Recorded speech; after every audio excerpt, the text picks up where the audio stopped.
16-10 lead they threw Shedeur in. That lead was about as fake as these chains in the mall. Talking about some bling bling, bling bling, diamonds. Hey, come get a chain. Come, rappers. But tell me about my neck is Ninja Turtle green. And we're going to start it off with the Ravens and the Browns. The Ravens beat the Browns 23-16, and we got our Shedeur moment.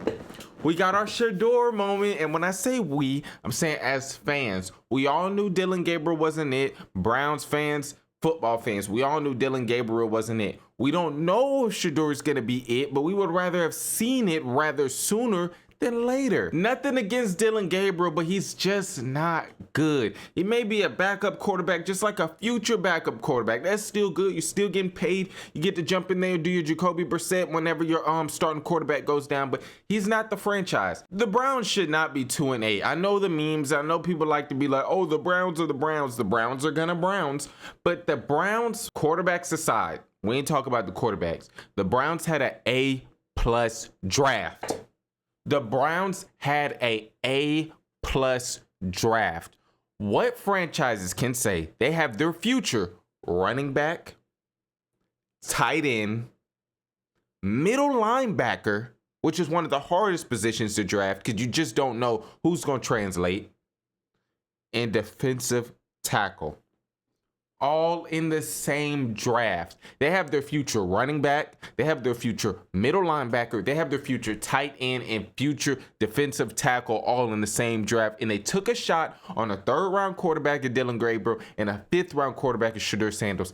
That is an A+ draft. Come on, man. Come on. Let's be serious. Let's just keep it 100 over here. They had an A+ draft. The future is looking really, really bright. They just need to figure out who's going to be the helm. They need to figure out who's going to be their quarterback. But besides that, hey, they go out and draft again this year like they did last year. Look out for the Browns. Look out for the Browns because the Ravens' future is looking real tricky, Mickey. And we're going to talk about that because we're going to talk about it all today. Yes, the play for the Browns has been same old Browns on offense. That defense is spectacular. That defense is spectacular, man. I'm talking about that defense does not deserve that offense. If you didn't see this game, we finna break it down right here, all the way leading up to Shedeur's performance, and we're gonna talk about that as well. The Ravens, man. Ravens just haven't been impressing me this year with or without Lamar Jackson. They've been getting, they've been getting by, but they've been so slow. I'm talking about so slow starting these games, and it's always self-inflicted wounds. I know this defense is good. I just talked about them. But the score is 3-3 midway in the 2nd quarter against the Browns. Browns have to punt the ball in the 2nd quarter. I think it's 9 minutes left. They have to punt the ball to the Ravens. Nothing new, Browns offense stinks. They can't move the ball unless it's penalties or unless it's a whole bunch of run. I love the running game. They just can't pass the ball for nothing. They can't pass the ball for shit. Boom, punt the ball off to the Ravens. Ravens punt returner muffs it. Browns recover right there on Baltimore 6. This moment right here is whenever you find out who wants to play football? Who's tired of losing? Who's tired of being the Browns? This moment right here is whenever you find out who is going to be on this team and who's going to be a baller and who got some nuts. And the coach ain't got none. He ain't got none. You get 4 plays from the 6-yard line. You run the ball the first time, you gain 3. You run the ball the second time, you lose 3. And you know damn well Dillon Gabriel wasn't going to complete no pass on 3rd and goal from the 6. So you pass it anyway, nothing. Field goal. If you were going to kick the field goal, you might as well just ran it 3 straight times and just say, hey, let's see how close we can get. And then we could either try to go for it from the 2 or the 3 instead of the 6. Or come on now. Like, this is the same thing the Giants did last week, and this is what got their coach fired. The fact that Kevin Stefanski still has his job is crazy. And I'm not calling for nobody's job. I know people got to put food on the table. I know people got to feed their kids, feed their family. Hey, I'm all for it. But whenever it comes to coaching a team up, to making a team be better, to build towards something, what is he building? You're kicking a field goal at the 6-yard line whenever you know your points are at a premium. This ain't the 2000s. This ain't the early 2000s Browns versus Ravens, where whenever you kick a field goal as a team, that's just letting you know psychologically we're going to be back down here and we're going to get 7 or we're going to get 3 again. You punch that ball and you try to go for 7 whenever your points aren't guaranteed. This is not going to be a low scoring game, just like a 3-off, 3-off, 3-off, 3-off. When he kicked that field goal, I was just out. I was out. I was like, yo, you got 2 wins. Why are you kicking a field goal? And you basically got gifted this ball right here on the 6. Go for it. Go for it. What are you doing? What are you telling your team? Kick the field goal for what? For what? To make it look good? 6-3? You still lost. And you didn't have a chance the whole time. That was just a lame decision. That was a weak decision. That was no guts, no glory. That decision right there alone just lets me know where the Browns is going with Kevin Stefanski or whoever's calling the shots over there. The Browns offense have not showed you anything to this point that they could get back to that spot on their own. That first field goal drive. Let me break it down to you. Run, penalty, run, one pass. He completed 1 pass on that first field goal drive. He completed 1 pass for 1 yard on that scoring drive. Then he had to pass the ball again on 3rd and 7 to keep the drive alive. Incomplete. So you get down there at the 6 and you run, pass, kick, trash. I'm sorry. That whole sequence was trash. Didn't the Ravens come out?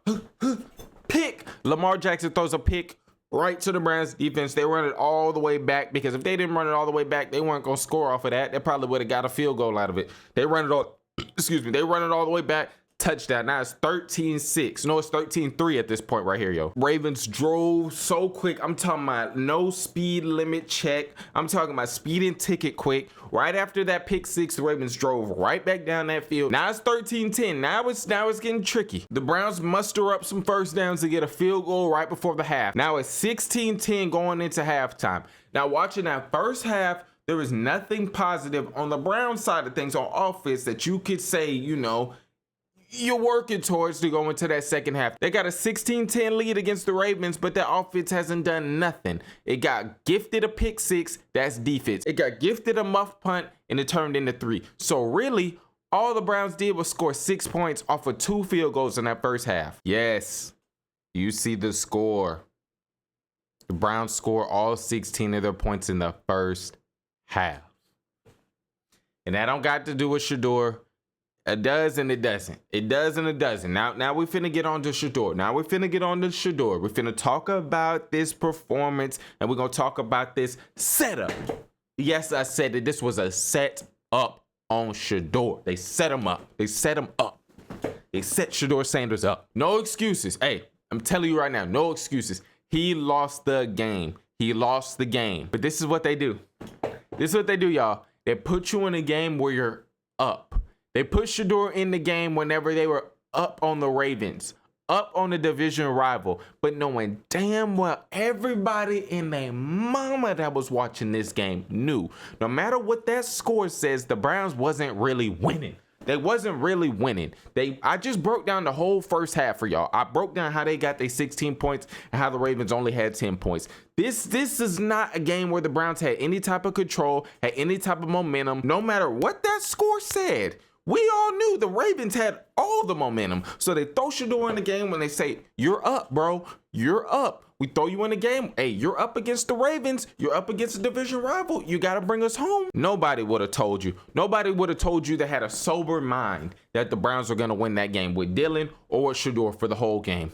Nobody. And maybe if you were drunk or maybe if you were off a little something, then you would have said that the Browns had a chance. But the Browns offense was brown. That Browns offense was just brown all game. That fake ass 16-10 lead they threw Shedeur in. That lead was about as fake as these chains in the mall. Talking about some bling bling, diamonds. Hey, come get a chain. Come, rappers. Well, tell me why my neck is Ninja Turtle green after putting that chain on. Feeling like the Geico lizard putting on that chain, thinking that I'm fresh, thinking that I'm clean. My neck start itching, start turning Hulk green. So we know the lead wasn't safe. We know that. We got that established now. The lead wasn't safe. The lead wasn't real.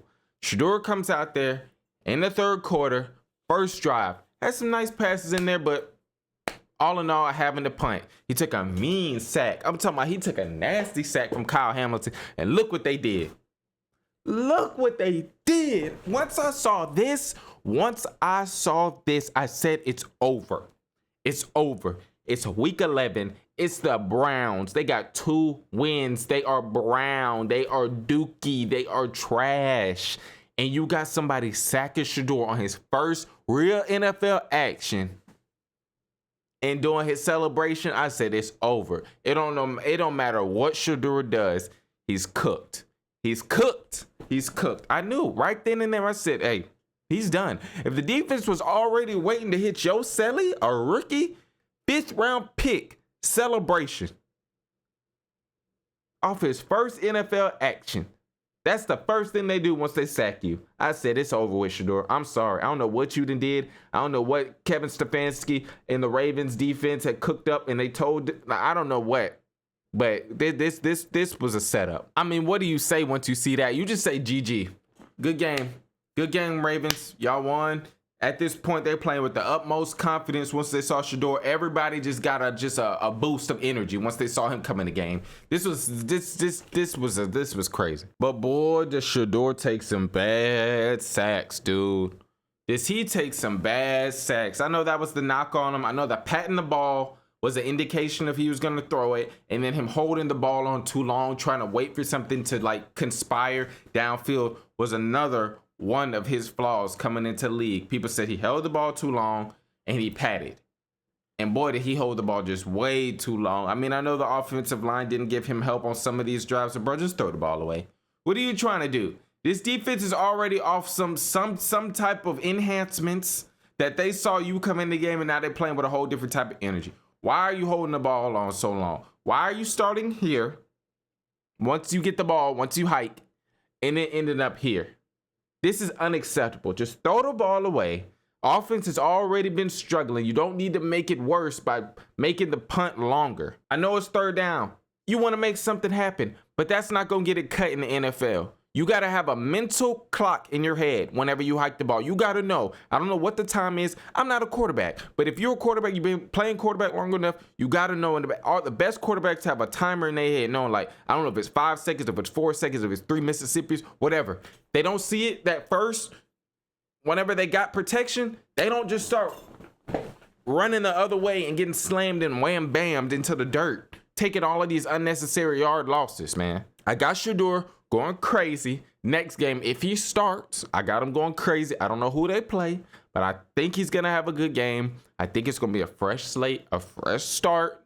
They seem to have gotten away from the running game when Shedeur got in there. I know they were down, but they weren't down. You know what I mean? Like, this game was never really, they were up. So I don't see why you should have went away from the running game so much. This loss is on him. Like I said, it was a setup, but he got to deliver. He got to produce. This defense was going crazy. I'm talking about this defense was going crazy. Myles Garrett is a beast. Myles Garrett is somebody that you want on your football team, no matter if you have 0 wins or 11 wins. Bro plays hard every game. Every game and every snap.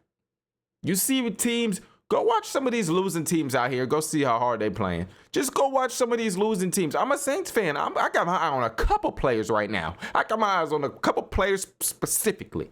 You got to watch individual players when your team sucks, because that's going to let you know who's going to go out there and play whenever you got 2 wins. That's going to be the same people that's got that energy and going out there to play whenever you got 11 wins. Myles Garrett plays every single snap like he is a madman. He plays every snap like he's going to get the sack. He plays every snap as if this is the fucking Super Bowl. That's the type of guy that I want on my team. Damn. Can't believe they lost this game. Mark Andrews hit one of the cleanest fake tush pushes I've ever seen.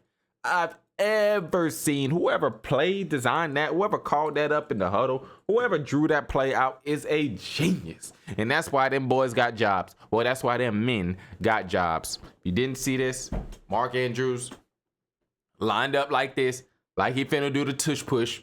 You know, they don't want to let Lamar Jackson do the tush push because Lamar Jackson, you know, you need to keep him on the field. Bro's been getting banged up and dinged. Hi. Mark Andrews does a spin fake play action rollout. I don't know what he did, but he started here, hit one of these, and next thing you know, he's in that, he's at the house, he's at the touchdown. That was so clean. Once I saw that, I was like, ooh. I was like, ooh, Browns cannot do that. The Browns ain't got nothing for that. I knew the game was over. Shedeur had time. Ended up like this. Balls in the receiver's hands. Just a better play by the DB. It was a good throw. DB raked it out. He raked it.